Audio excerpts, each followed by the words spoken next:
just people that are just shattered inside. Why they stand there and talk to themselves out loud to somebody that's not there for hours, seen it. There's a shattered soul in there. Their mind's been fractured. Something's wrong. You'll meet every stripe of person out here, from the junkies to the potheads. You're trying to fill a void with something that, depending on what your drug of choice is. And once you're in this spot, it's very hard to get out. And then you become your best friend. You become your own best friend. Trying to fill that void or heal that wound that you don't have the capabilities to do it on your own. These people haven't probably heard their name in weeks or maybe even months, literally treated worse than animals. But those are the people who God calls us to love. Like, he calls us to serve the poor first. And so Christ in the City is primarily concerned with addressing that deeper need for community, that deeper need for connection that motivates someone to not only get into housing, but motivates them to keep it and to keep going.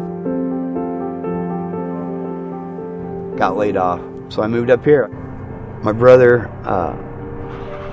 had his daughter move in and boyfriend, and I had to find a different place to live, so I stayed underneath the bridge all summer and worked day labor. My duffel bag got stolen when I was here, not very long. I had all my ID in it. Didn't have my social security card, didn't have my Texas state driver's license, didn't have anything. Gone. So I'm a man of prayer. I prayed, okay, God, this is where I'm at, you know, lead my steps. The reality that when you're treated like garbage and you're ignored every day, most of the homeless are wondering, like, am I worthwhile? Do I have any purpose? Do I have a point? Is there anyone who actually cares? And in a small way, I feel like I used to question that myself. I'm kind of a loner type, and I'm real quiet, and I don't make friends really well. Macy was one of the new missionaries.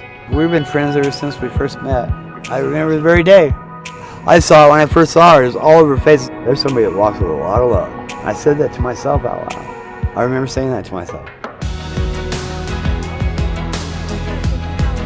You know, we talked, and she was just so friendly, and I was jumping a lot of food, and she said, I'll help you. Can I come talk to you and sit with you? And I was like, well, sure. The friendship I've found is amazing because, I don't know, you've seen how many of them know me.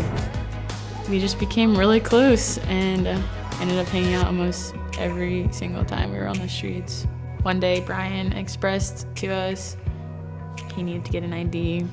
He had said, like, he needs to get an ID to be able to apply for housing. And I went up to him after lunch in the park one day, and I asked him if we could accompany him with that and start the process together. And he looked at me and said, that would mean the world to me.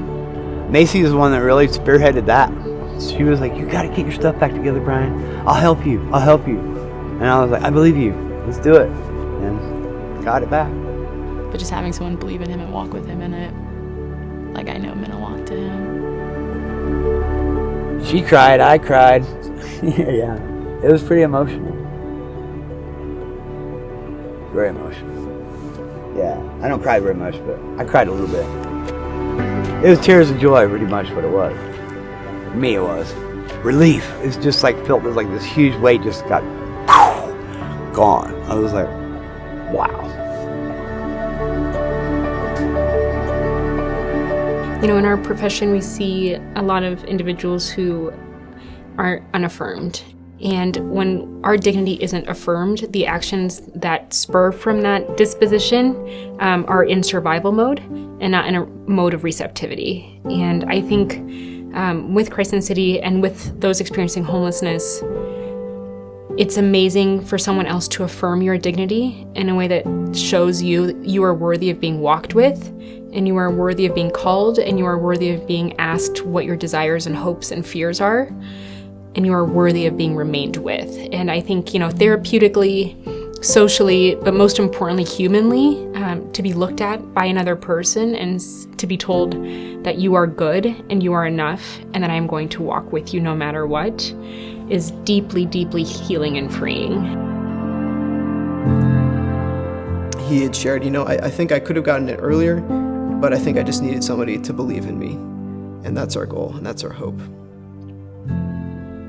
I think now success for Brian in my eyes looks like him actually feeling like he can be himself and to just be with his family. It'd been 4 years since I've been in contact with my mom. Macy helped me out with that, getting a Facebook account. I took his profile picture on my phone in the library. We set it all up together, and then we just started looking up his family members. Found my mom on Facebook, got in touch with her, left the number for Macy's phone. My mom called Macy first, and that was a pretty wild experience. She was so glad to hear my voice. She just said she loved me over and over again, and then, she's just really relieved that I was okay.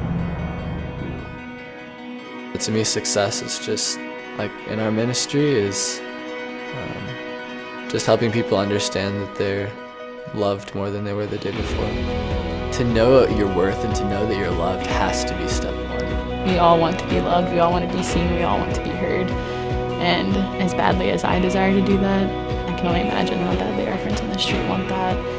And that it's a mutual, like, we see each other, we love each other, we know each other, and we're in this together. I think the Christ in the City, I call them kids because they are kind of kids to me. Because I'm like super old. Their impact is going to be tremendous if you can see it spiritually. It'd be brilliantly awesome. For Denver, I mean, I don't know where they're going else, other cities, but I think Denver's fortunate that they're here. It changed my life. I know that.